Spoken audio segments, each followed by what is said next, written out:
창세기서 강해 44번째 시간을 갖도록 하겠습니다. 오늘 말씀의 제목을 한번 따라 하시겠습니까? 태가 열어짐. 시작. 태가 열어짐.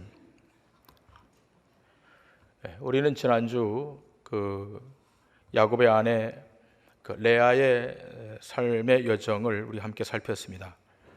비록 레아가 인간적인 사랑과 긍휼은 받지 못했지만 그가 낳은 넷째 아들 유다를 통해 구속의 역사가 이어지게 되었고, 또 이 유다의 혈통을 통해서 메시아이신 예수 그리스도가 이 땅에 오게 되는 엄청나고도 놀라운 일이 있었다는 사실을 우리가 함께 생각했었습니다.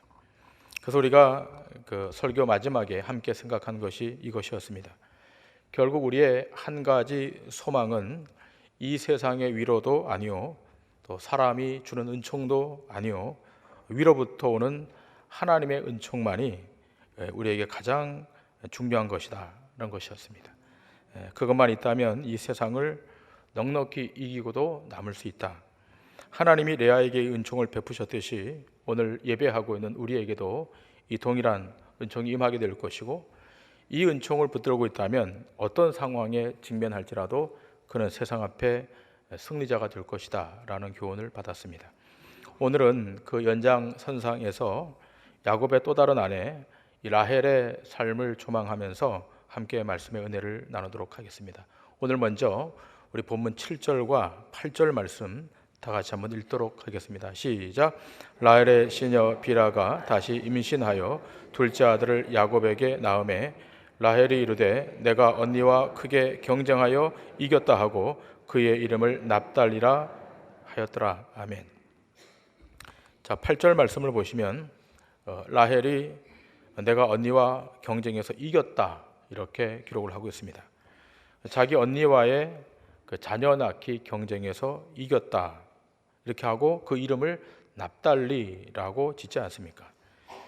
이렇게 이스라엘의 12지파의 이름이 이렇게 인간의 치열한 경쟁으로 인해서 지어진 이름인 것을 여러분 기억하셔야 됩니다.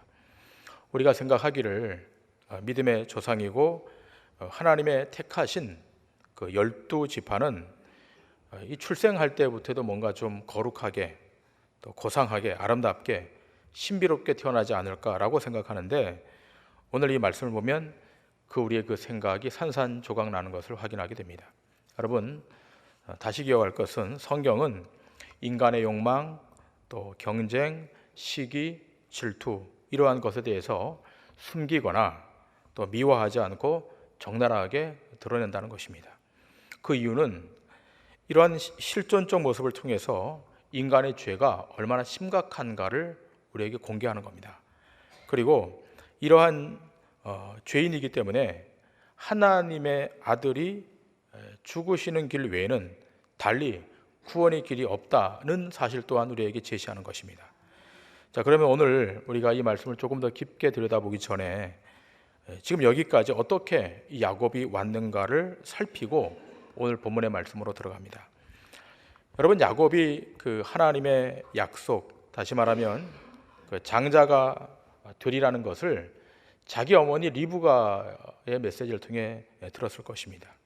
그러나 30년이 지나도 장자가 되리라는 기미가 보이지 않는 거예요.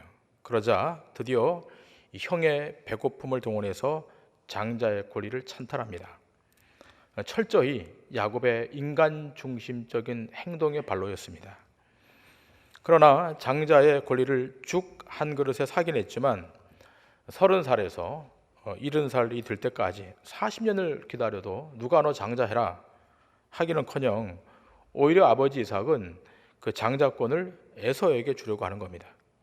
이 사실을 알고서 어머니 리브가와 합작으로 이 장자의 축복권을 빼앗아 갑니다. 이 모든 사실을 알게 된 이삭은 크게 당황하고 또 크게 놀랍니다. 전에 설교 중에 말씀을 드렸습니다만 우리가 기억할 것은 이 하나님의 언약이 사람의 기호나 또 사람의 결단에 따라 결정되는 것이 아님을 제가 미리 말씀드리지 않았습니까?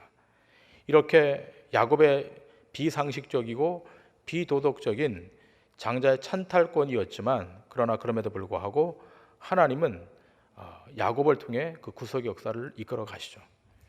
결국 야곱은 더 이상 여기 있지를 못하고 하란에 있는 외삼촌 라반의 집으로 도망을 갑니다. 그런데 이렇게 도망가는 야곱이 브엘세바에서 베델까지의 거리가 180리 길인데 그 180리 길을 단 하루 만에 갑니다. 죽도록 달려가는 거죠. 그래서 피곤해 지쳐 잠이 들었는데 하나님이 그에게 나타나셔서 아브라함과 이삭에게 하셨던 그 언약을 이제 야곱에게도 체결하려고 합니다. 그러자 야곱이 뭐라 그럽니까? 자기의 먹을 것, 입을 것을 해결해 주시면 내가 당신을 하나님으로 섬기겠다. 그렇지 않으면 내가 이 계약을 맺지 못하겠다. 강하게 반발하지 않습니까? 그러나 그럼에도 불구하고 하나님은 이 야곱을 들어서 이 언약을 체결하십니다. 이것이 하나님이 언약을 체결하시는 하나님의 방식입니다. 그리고 이것이 언약 받은 자의 야곱의 모습입니다. 그리고서 드디어 외삼촌 라반의 집 가까이 와서 이 라헬을 보는 순간 한 번에 그 눈이 반해버립니다. 그의 언니 레아에 대해서는 전혀 관심을 갖지 않고 라헬에게 단 한 번에 그 마음이 빼앗깁니다. 성경에 보면 창세기를 보면 이 큰언니 레아가 안질이 약하다라고 말했지만 원어 성경에 보게 되면 시력이 약한 것이 아니라 이성적인 매력이 없다라고 기록되어 있습니다. 그러니까 야곱의 눈에 이 레아는 이성적인 매력이 없었던 것 같습니다. 그러니 하나님의 언약을 받은 야곱일지라도 얼마나 자기 정욕, 자기 취향에 따라 사는가를 오늘 성경은 우리에게 보여줍니다.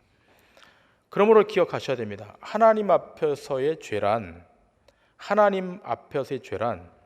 나는 누가 뭐래도 내 정욕대로 내 취향대로 살아간다. 내 인생은 내 것이다. 자기 인생을 스스로 챙겨가는 것, 이것을 성경은 죄라 이야기합니다. 이것을 지금 야곱의 생애 가운데 가장 우리가 잘 확인하고 있는 겁니다. 그런데 이 야곱뿐만 아니라 오늘 이 같이 등장하고 있는 라반이든 레아든 라헬이든 서로 경쟁해서 이기려고 하는 것은 동일한 속성인 것 같습니다. 오늘 이 경쟁하는 이들의 모습을 보면서 여기에 숨겨진 하나님의 의도와 뜻이 어디 있는가를 조금 더 깊게 살피길 원합니다. 이 야곱이 라헬만 사랑하고 레아를 등한히 여기자 하나님이 드디어 레아의 삶 가운데 개입하시지 않습니까? 그러니까 레아가 사람의 관심도 사랑도 받지 못하니까 하나님이 레아의 삶 가운데 개입하셔서 그의 태를 열어주시죠. 그래서 그가 드디어 아들을 낳기 시작합니다. 그토록 아들이 낳게 되지 못하다가 이렇게 레아가 하나님의 긍휼 속에서 은총 속에서 아들을 낳게 되면 하나님 너무 감사합니다. 이렇게 제가 아들을 출산할 수 있도록 하나님 이 은혜를 베풀어 주시니 너무너무 감사합니다. 이렇게 하면서 이름을 지어야 될 텐데 창세기 29장 32절에 보면 그 첫 번째 아들을 낳고 난 다음에 이름을 어떤 뜻으로 짓습니까? 창세기 29장 32절 말씀 다 같이 읽겠습니다. 시작. 레아가 임신하여 아들을 낳고 그 이름을 르우벤이라 하여 이르되 여호와께서 나의 괴로움을 돌보셨으니 이제는 내 남편이 나를 사랑하리로다 하였더라. 아멘. 자, 이 르우벤의 이름의 뜻 안에 여호와께서 나의 괴로움을 돌보셨다. 하나님의 은혜에 감사해도 모자랄 판인데 나의 괴로움을 하나님이 돌보셨다. 이제는 내 남편이 나를 사랑할 것이다.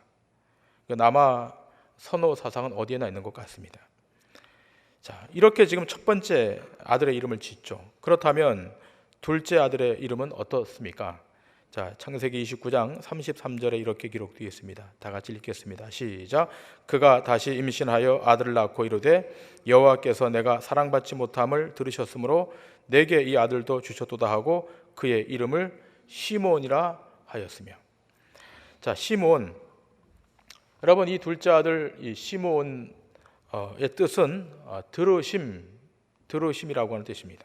그러니까 여호와께서 자기가 남편의 사랑을 받지 못하였기 때문에 자기의 소원을 들어주셨다라고 하는 뜻입니다. 다음은 셋째 아들인데요. 창세기 29장 34절 말씀 우리 다 같이 한번 읽겠습니다. 시작.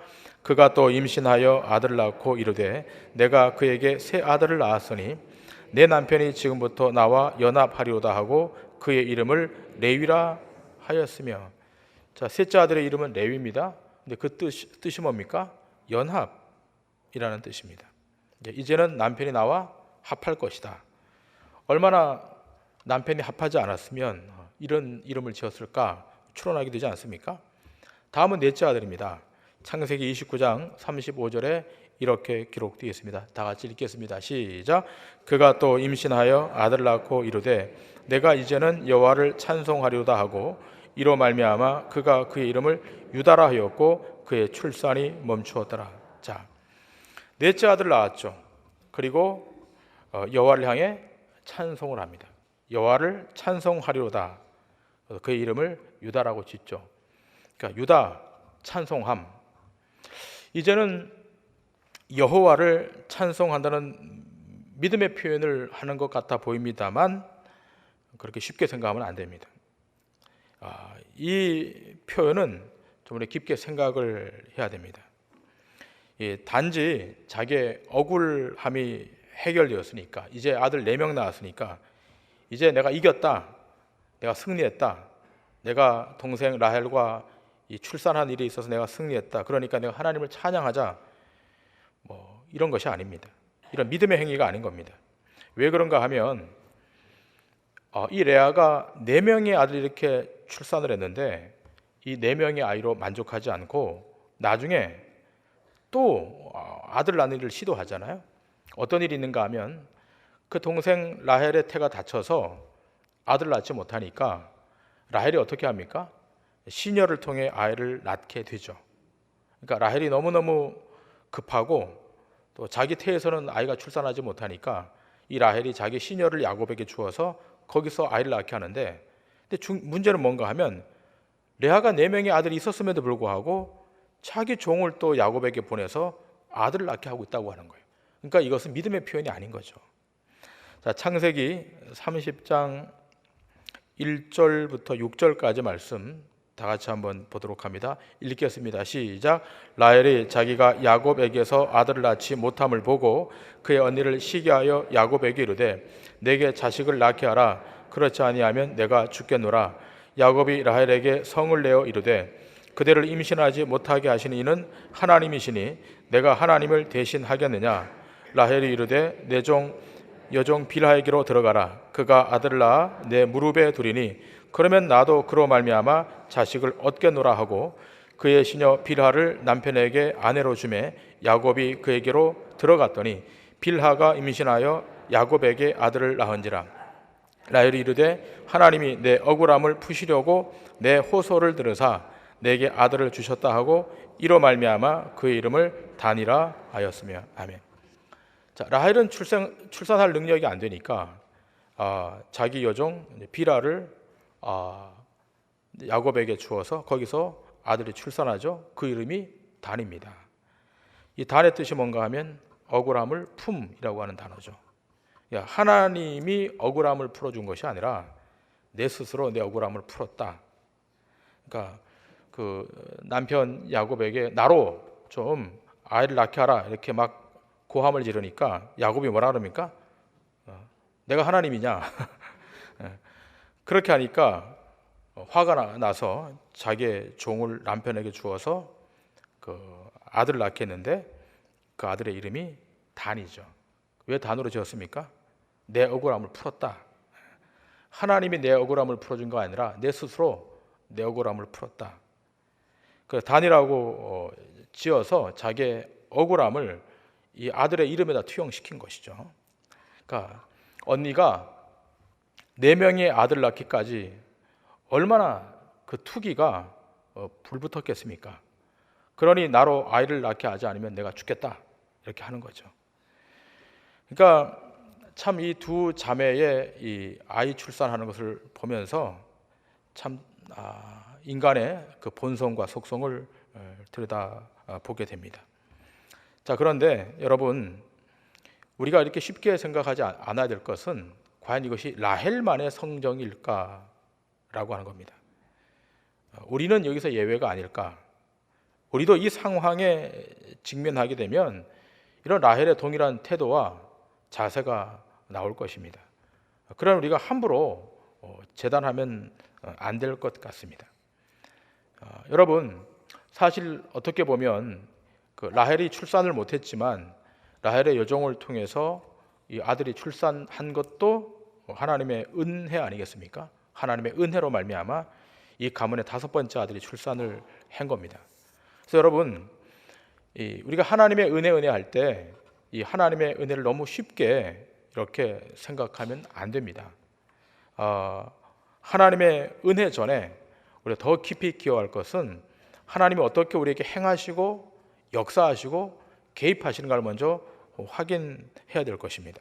한 걸음 더 나아가서 창세기 30장 8절에 보게 되면 오늘 창세기 기자는 이렇게 이야기합니다. 다음 아들이 출산하게 되는데, 자 8절의 말씀 다 같이 읽겠습니다. 시작.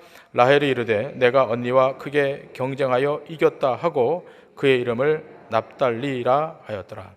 자, 언니와 크게 경쟁해서 이겼다라고 하는 그 의미로 이름을 짓는데 납달리로 짓죠.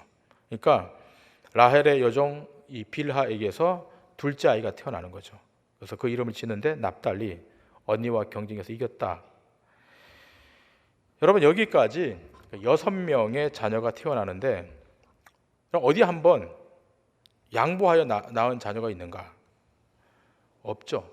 서로 남편을 차지하기 위해서 시기하고 경쟁하고 쟁투하면서 이 아이를 출산시킵니다.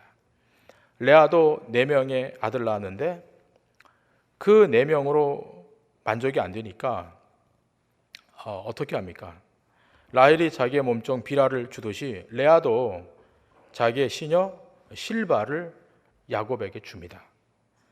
그래서 낳은 아들이 12절에 보이는 그 아들의 이름이 갓입니다. 그러고 뭐라고 이야기하는가 하면 12절에 복되도다. 자기의 시녀가 야곱에게서 아이를 낳아주어서 너무 복되도다, 이렇게 이야기합니다.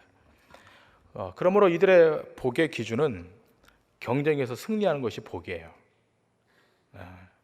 이렇게 자녀들이 출산하는 과정을 통해서 인간이 얼마나 시기와 쟁투가 심한가를 보게 됩니다.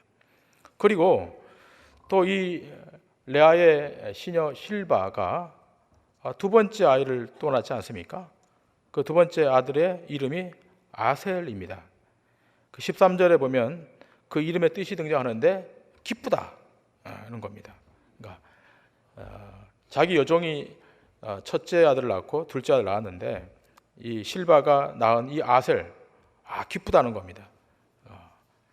그러니까 경쟁의 불이 그칠 줄 몰라요. 좀 꺼졌으면 좋겠는데 산불이 나도 어느 정도 시간이 지나면 자연 소화가 되는데 이 여인들의 경쟁의 불은 끝이 나질 않는 것 같습니다. 제가 말씀을 들여다보면서 여인들이 이 정도가 되는가. 우리 교회 여자 성도님들은 제외시키고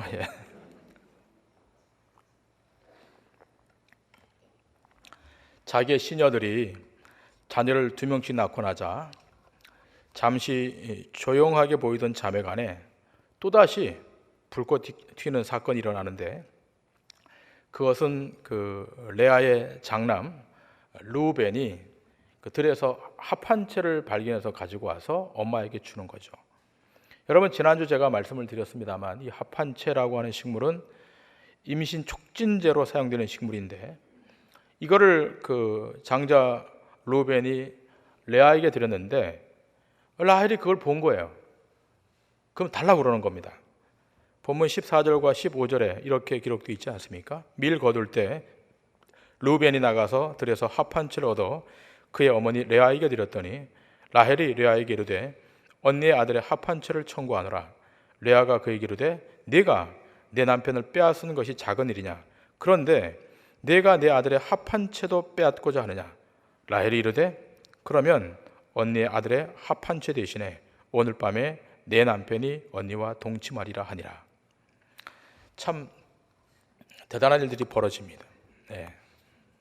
레아가 분노했지만 라헬이 타협을 하지 않습니까? 조건을 가지고 그 대신 내가 그걸 주면 그 대신 내 남편 야곱을 하룻밤 언니에게 양도할 거니까 이 합 한 채를 달라. 이것을 하나님이 들으시고 레아에게 또 아들을 주시는데 그 아들을 받아서 뭐라고 이름을 짓습니까? 18절에 이렇게 기록되어 있습니다.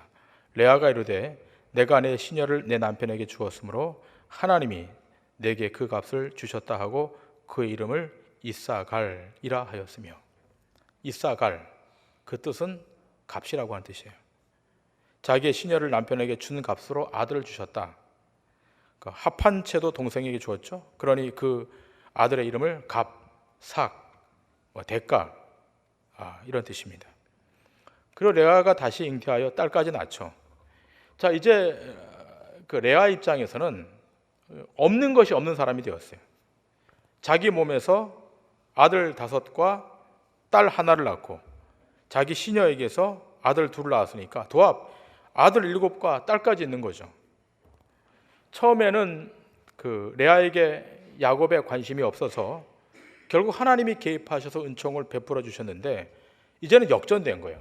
이제는 라헬에게 이 은총이 없는 그런 여인으로 전락하고 말았습니다. 자기의 몸에서는 자녀가 없고 자기 시녀 빌하에게서만 2명의 자녀를 얻었으니 하나님이 이것을 보시고 딱하게 생각하신 거예요. 라헬을 생각한 겁니다.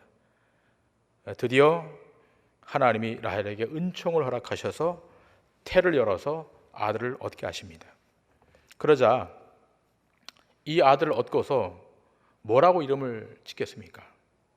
이제 내가 내 몸으로 아들 하나 얻었으니, 태가 다친 줄 알았더니 아들 하나 얻었으니 이제는 죽어도 여한이 없다. 그러겠습니까? 아니겠습니까? 아닙니다. 나에게 아들 하나 더 주면 좋겠습니다 하고 하면서 이름을 짓죠. 경쟁이 끝이 없습니다. 그만큼 우리의 만족도 끝이 없는 거예요. 상대방과 자꾸만 비교 경쟁을 하니까 그 상대적인 빈곤감에 시달리는 거죠. 여러분 처음 텔레비전 나올 때 기억하십니까? 흑백 TV 한 대 동네 노인회관에다 갖다 설치해 놓으면 동네 사람들이 다 나와서 보지 않았습니까? 그러다 시간이 지나면서 TV가 흔해져서 흑백 TV가 다 사라져버리고 컬러 TV가 집집마다, 볼록한 컬러 TV 기억하시죠? 그랬던 컬러 TV가 들어가 버리고 평면 TV 하나씩 다 집에 있지 않습니까? 이제 평면 TV도 이제 실증이 나죠. 요즘 집에 가보면 어떤 TV입니까? LED, UHD TV 같은 거 다 제가 신방 가보니 걸어놨더라고요, 다들. 자, 더 경쟁을 하고 더 소유하고 이렇게 사는 것이 인생입니다. 자, 여러분 이렇게 한 명 더 달라고 라헬이, 태가 닫혀있던 여인이 태가 열어져서 한 명 나왔으면 감사합니다 그러면 얼마나 좋겠습니까? 그런데 낳을 때 한 명 더 달라고, 그래서 그 창세기 30장 24절에 보게 되면 이렇게 기록되어 있지 않습니까? 그 이름을 요셉이라 하니 여호와는 다시 다른 아들을 내게 더하시기를 원하노라 하였더라. 자, 요셉이 몇 번째 아들이죠? 11번째 아들인데 요셉의 이름의 뜻이 뭡니까? 더하다. 그러니까 요셉으로 만족하지 않고 한 명 더 달라. 이 경쟁하는 모습이죠. 이러한 경쟁의 틈바구니 속에서 태어난 자녀들이 이스라엘의 12지파가 된다는 놀라운 역설이 안에 있는 거예요. 여러분 여기 이제 라헬의 둘째 아들 그리고 마지막 아들 그 출생을 함께 보려고 하는데요. 창세기 35장 16절부터 20절까지의 말씀. 자, 우리 다 같이 한번 16절부터 20절 말씀 스크린에 있습니다. 다 같이 읽겠습니다. 시작. 그들이 베델에서 길을 떠나 에브라스에 이르기까지 얼마간 거리를 둔 곳에서 라헬이 해산하게 되어 심히 고생하여 그가 난산할 즈음에 산파가 그에게 이르되 두려워하지 말라. 지금 네가 또 등남하느니라 하매 그가 죽게 되어 그의 혼이 떠나려 할 때에 아들의 이름을 베노니라 불렀으나 그의 아버지는 그를 베냐민이라 불렀더라. 라헬이 죽음에 에브랏 곧 베들레헴 길에 장사되었고 야곱이 라헬의 묘에 비를 세웠더니 지금까지 라헬의 묘비가 묘비라 일컫더라. 아멘. 자, 이 마지막 아들을 낳을 때 라헬이 난산을 하죠. 그래서 죽게 됩니다. 그래서 이 아들을 낳으면서 그 이름을 짓는데 베노니라고 짓죠. 죽으면서 이렇게 짓습니다만 야곱이 그 이름을 바꿉니다. 베냐민이라고 고치죠. 그 뜻은 오른손의 아들이라고 하는 뜻의 이름으로 이름을 고칩니다. 이렇게 해서 드디어 그 이스라엘의 12지파가 탄생하게 됩니다. 여러분 12지파 이름을 한번 정리해서 한번 보기를 원하는데요. 12지파 스크린에 올라가는데 한번 읽겠습니다. 시작. 르우벤, 시몬, 레위, 유다, 스불론, 이사갈, 단, 갓, 아셀, 납달리, 요셉, 베냐민. 아멘. 여러분 이 12명의 야곱의 아들 중에는 그 자기 시녀들의 아들도 포함되어 있죠. 그런데 예수님은 이 12명의 12지파 가운데 어느 지파를 통해서 예수님이 이 땅에 오시게 되는가? 네 번째 지파인 유다를 통해서 예수님이 이 땅에 오시게 되죠. 이 라헬과 레아의 시기와 경쟁과 질투 속에서 태어난 이들이 하나님이 선택하신 이스라엘의 12지파가 되는 것을 보면서 우리가 무엇을 확인하게 됩니까? 기억하셔야 되는 것은 하나님의 택하심에 인간의 선제적인 조건, 도덕적 우월감, 윤리적 선제성을 묻고 있지 않다는 거예요. 이미 인간이 타락한 후로는 자기가 주인이 되어서 철저하게 자기의 이익을 위해 살고 있는 것을 하나님께서 알고 계세요. 그러므로 그러한 인간 세계에서는 경쟁과 시기와 질투가 끊어지지 아니함을 하나님이 아시는 거예요. 그럼에도 불구하고 왜 이런 자들을 택하셔서 자기의 백성 삼으시는가라고 하는데 그 역설이 숨어 있는 거예요. 여러분, 이렇게 못났으면 다 쓸어버리고 끝장을 내버리고 정말 깨끗한 사람만 선택해서 하면 얼마나 좋겠는가. 그런데 우리의 예상과는 달리 이렇게 허물 많고 참 기구한 역사 속에 태어났던 이들을 통해서 이들을 선택하셔서 하나님은 하나님의 일을 하신다는 거죠. 왜 그렇게 하시는가? 그 이유는 하나님의 자기 영광을 위해서 그렇게 하는 겁니다. 하나님께서 천지를 지으시고 보기에 좋았더라고 하신 그 좋으심이 죄로 인해서 훼손된 거잖아요. 그렇기 때문에 이 하나님의 보시기에 좋았더라고 하시는 그 상태를 하나님은 죄에서 그들을 꺼내셔서 죄 가운데 있는 그들을 꺼내셔서 다시 회복시키시고 다시 유지시켜서 하나님의 사람으로 되게 하는 것이 하나님의 의도요, 하나님의 하나님다우신 것입니다. 그러니까 여러분 창세기는 천지를 창조할 때 하나님의 말씀으로 창조하잖아요. 그런데 인간이 타락함으로 말미암아 인간이 저 죄 가운데로 나락으로 떨어지자 이 파괴된 창조 사건을 다시 재창조로 바꿔야 되는데 그래야 하나님의 형상도 회복되게 되고 하나님의 나라도 완성되게 될 텐데 창조가 파괴됐을 때 하나님이 재창조를 할 때는 어떻게 합니까? 말씀으로만 하지 않고 말씀이 육신 되셔서 오셔서 자기를 십자가에 매달아 피를 흘려 죽게 하심으로 피 흘리심으로 재창조를 이루어내시는 거예요. 그 자기 피로 하시는 거예요. 자기 피로 하시는 거예요. 자기 피로. 그러므로 무에서 유를 창조하는 것보다 죄인을 의인되게 만드는 것이 더 힘든 거예요.